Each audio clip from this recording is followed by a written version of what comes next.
Audio Jungle.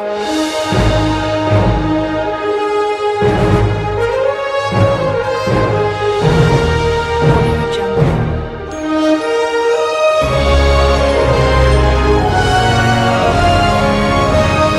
Audio Jungle.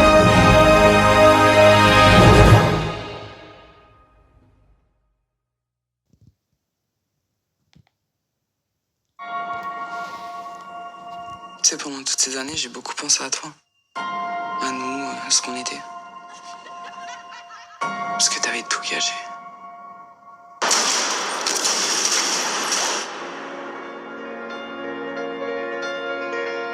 Qu'on était les mêmes, toi et moi. Mais j'ai pas compris qui t'étais en fait. Tu bosses pour moi.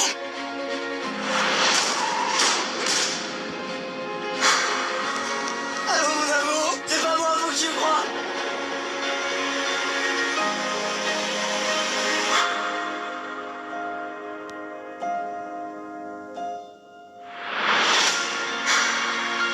Je veux te voir Jackie. Elle est mariée et elle est heureuse. Parce que penser à toi, c'était m'inquiéter pour toi. Et c'est qui ce type? Tu as gâché toute ta vie comme ça. C'est pas ma vie ça.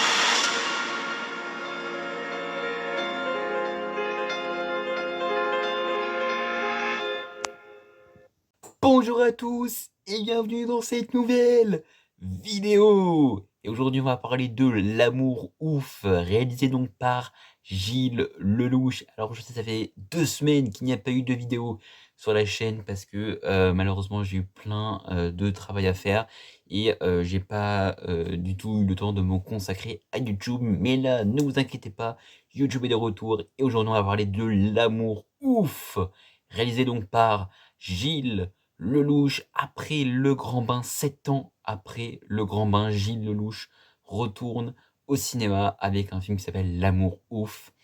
Comme d'habitude, donc je vais vous lire du coup le synopsis du film. Donc, dans les années 80, dans le nord-est de la France, 2 adolescents, Clotaire et Jackie, tombent éperdument amoureux malgré leurs origines sociales opposées. Elle est issue d'une famille bourgeoise alors qu'il vient d'une famille ouvrière. Leur histoire d'amour étant vouée à l'échec, le garçon devient un criminel et passe 12 ans en prison. Après sa sortie de prison, Clotaire est déterminé à reconquérir Jackie. Côté distribution, donc, nous trouvons donc Adèle Exarchopoulos en Jackie adulte, François Civil en Clotaire adulte, Malik Frika en Clotaire adolescent, Mallory Waniek en Jackie, Raphaël Quenard dans le rôle de Kiki, Vincent Lacoste dans le rôle de Jeffrey. Nous trouvons aussi Alain Chabat, nous trouvons aussi Bonaparte Ward dans le rôle de Labrosse, et nous trouvons aussi Élodie Boucher dans ce film. Alors, du côté du coup de la fille, donc si on peut un peu parler du coup des informations générales autour de ce film-là, du coup, le film est d'un budget de 35,7 millions d'euros. Il y a eu pas mal de propositions, de grosses propositions cette année en termes de box-office, en termes de budget. Et là, on a quand même une grosse proposition française, 35,7 millions d'euros. Alors, ce qu'il faut savoir, c'est que le film a été tourné dans le nord de la France. Voilà. Maintenant, du côté de l'accueil du film, on va parler un peu de l'accueil qui est quand même assez important. Alors, du côté du coup des critiques, on a d'abord donc je vais vous lire du coup quelques petites critiques qui sont intéressantes que j'ai trouvées. Donc d'abord on commence par le Screen International qui a salué les performances de Malik Frika et Mallory Waniek, donc qui jouent les versions jeunes de Clotaire et Jackie dans le film de Gilles Lelouch, dans les rôles adolescents, donc, comme je dis, de Clotaire et Jackie, mais aussi a critiqué le manque d'alchimie entre François Civil et Adèle Exarchopoulos qui jouent les versions adultes des deux protagonistes. Peu importe la dureté d'Exarchopoulos et Civil, censé suggérer à quel point ces adolescents ont été abattus par la vie, leur relation n'est pas aussi étincelante qu'avant. C'est en partie le problème, alors que les adultes, Jackie et Clotaire, tentent prudemment de se reconnecter, mais la fin sciemment exagérée de l'amour ouf nécessite une alchimie intense que les deux protagonistes ne peuvent pas pleinement rassembler. Nous avons aussi le site américain The Playlist qui a attribué au film une note C- et qui déclare « Lelouch ne fait pas grand-chose pendant la première heure pour dépeindre la romance adolescente entre les deux comme un bouleversement de vie. Malgré les talents évidents de Fricka et Wanek, le couple ne vend pas une histoire d'amour qui durera des siècles. Il est donc un peu difficile de s'investir dans ce qui va se passer ensuite. Au fur et à mesure que le film avance, les choix narratifs deviennent encore moins crédibles et Lelouch commence à tout jeter, ainsi que l'évier de la cuisine. Sur l'écran, il y a des numéros de danse récurrents, en quelque sorte, un montage digne d'une grimace donnant un cliché du clip hip-hop américain des années 90, et un prélude qui s'avère totalement inutile. Comme leur homologue plus jeune, peut-être que si Civil et Exarchopoulos avaient une véritable alchimie à l'écran, tout sera pardonné. Peut-être que l'amour ouf vaudrait sa balade sauvage et chaoteuse, mais oh non, il nous reste encore 20 minutes, attachez-vous. Donc on voit que les critiques sont un peu divisées. Ce que je remarque, c'est que du coup, il y a quand même les performances de Malik Fricka et de Mallory Bonnet qui sont quand même assez saluées. Maintenant, pour en revenir un peu, on va en parler juste après du point un peu box-office du premier jour, évidemment, du film au box-office. Alors, évidemment, je ne peux pas vous communiquer le box-office officiel parce que le film est actuellement en salle et on aura un box-office officiel qu'après quelques jours d'exploitation. Mais ce que je peux vous dire, alors avant, évidemment, comme je dis, de parler du box-office, on va un peu parler du coup de qui est composé un peu de l'équipe technique du film. Donc, nous avons, comme je dis, Gilles Lelouch à la réalisation.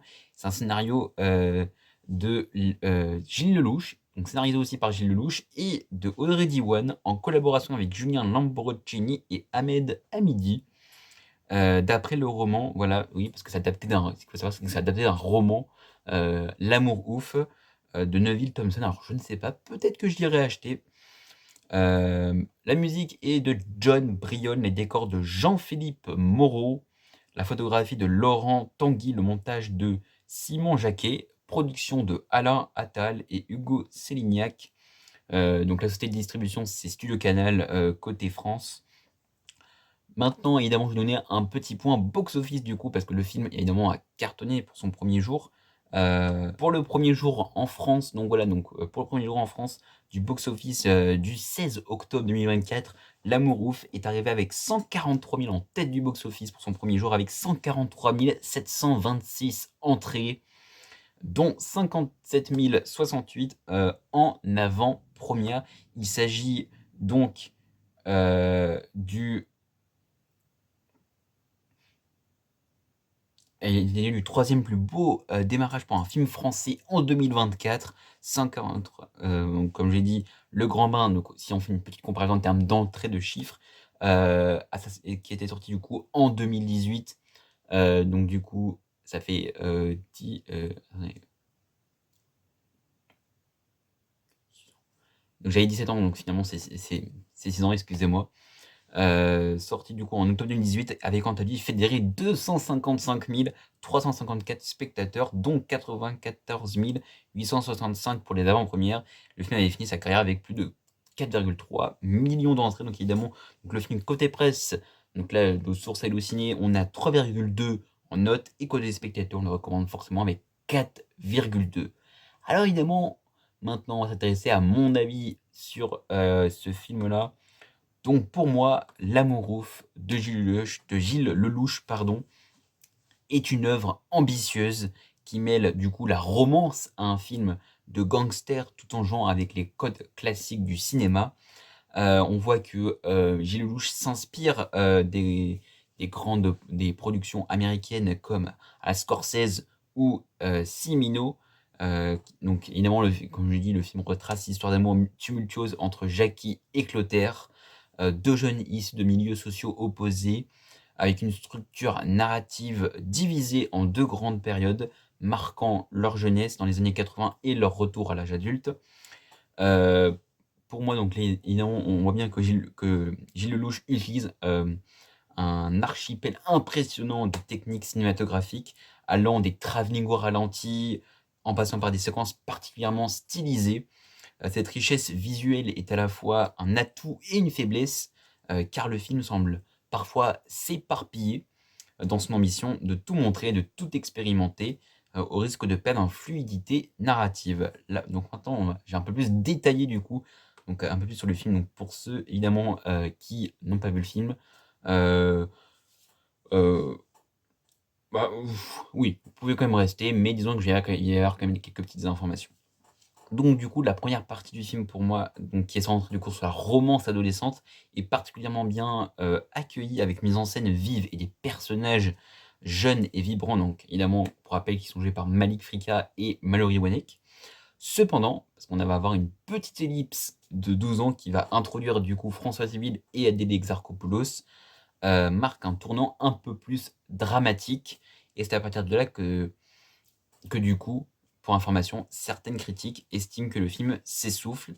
Les deux genres, romantique et le gangster que j'ai précédemment dit, ont du mal à fusionner pleinement et l'intrigue devient parfois un peu décousue. Cela dit, L'amour ouf bénéficie d'un casting de haut niveau avec des performances particulièrement remarquées de François Civil et Adèle Exarchopoulos, ainsi que des moments de grâce qui ancrent les émotions au cœur de cette fresque tourmentée, des scènes poignantes comme celle impliquant Alain Chabat et Élodie Boucher dans des rôles secondaires apportent une profondeur touchante à l'ensemble. Évidemment, j'ai repéré qu'il y avait quand même quelques petites longueurs et quelques petites maladresses. L'amour ouf, pour moi, reste une proposition généreuse et audacieuse, marquée par la sincérité de son réalisateur et son envie de repousser les limites du genre. Un film qui divise par ses choix, mais qui ne laisse pas indifférent. Donc ça, c'était mon avis un peu général sur le film. Évidemment, je me suis inspiré évidemment de plein de sites que j'ai vus critiques, mais ça reste que mon avis sur ce film-là. Aussi, je voudrais rajouter aussi quelque chose que je n'ai pas dit là, parce que j'ai pas eu le temps de l'écrire, c'est concernant du coup les personnages secondaires qui sont hyper bien exploités. On a Alain Chabat, Élodie Boucher, Vincent Lacoste qui jouent finalement des rôles assez secondaires, vu que ce sont des personnages secondaires évidemment, mais assez intéressants. On voit que Gilles Lelouch ose, on voit que c'est un film qui ose, qui ne prend pas vraiment les gens pour des cons. Voilà, voilà, désolé pour le mot, mais c'est un film audacieux et ça, j'aime bien les films audacieux. Et vraiment, j'adore ça. C'est un film qui, vraiment, le début du film, et vraiment, j'adore la BO. Même la bande-annonce m'avait hypé en me disant, comme vous avez pu voir au début, quand je vous ai passé la bande-annonce, elle est vraiment hyper hypé avec cette musique-là, cette mise en scène de Lelouch.